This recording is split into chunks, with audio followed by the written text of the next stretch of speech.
Assalamualaikum warahmatullahi wabarakatuh. Perkenalkan, saya Sabriana. Saya Divya Putra Salsabila. Kami dari kelompok 4 akan mempresentasikan apa itu fungsi governance dan manajemen dalam COVID-5. Pertama-tama, saya akan menjelaskan apa itu governance dan manajemen dalam COVID-5. Governance dan manajemen dalam COVID-5 adalah dua peran penting dalam pengelolaan TI.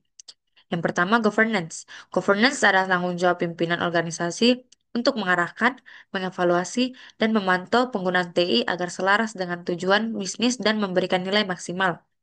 Prosesnya berada dalam domain ADM, evaluate, direct, dan monitor.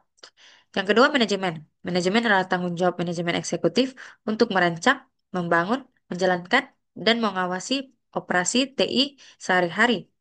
Prosesnya berada dalam domain APO, BAI, DSS, dan MEA.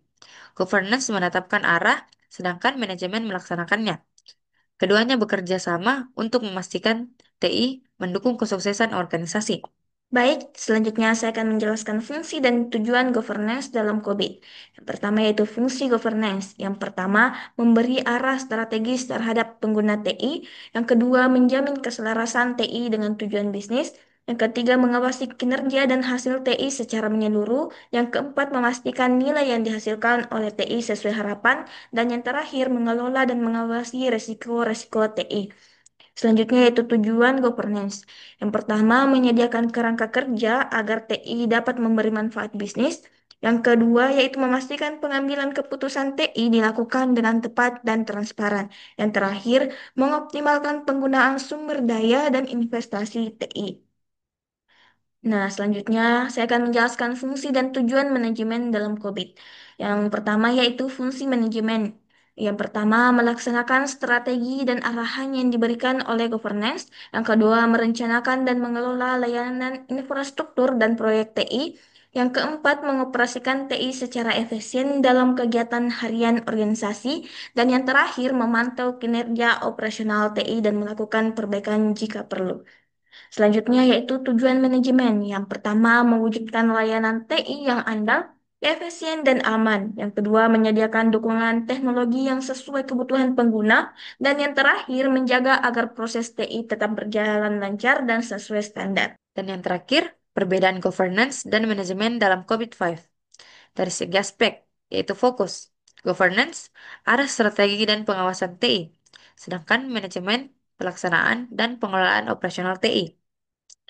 Yang kedua, tanggung jawab. Governance, dewan direksi, atau pimpinan organisasi. Sedangkan manajemen, manajemen eksekutif, atau operasional TI. Yang ketiga, tujuan. Governance, menjamin nilai TI, mengelola risiko dan kinerja. Sedangkan manajemen menyediakan layanan TI yang efektif dan efisien. Yang keempat, proses utama. Governance, ADM, evaluate, direct, dan monitor. Sedangkan manajemen, APO, BAI, DSS, MEA. Yang kelima, sifat kerja. Governance, menentukan apa yang harus dicapai. Sedangkan manajemen menentukan bagaimana cara mencapainya. Yang terakhir, hubungan. Governance memberi arah dan pengawasan, sedangkan manajemen melaksanakan arahan dan menjalankan kegiatan. Mungkin itu saja dari kelompok kami. Kurang lebihnya mohon dimaafkan. Wabillahi taufiq wal hidayah. Wassalamualaikum warahmatullahi wabarakatuh.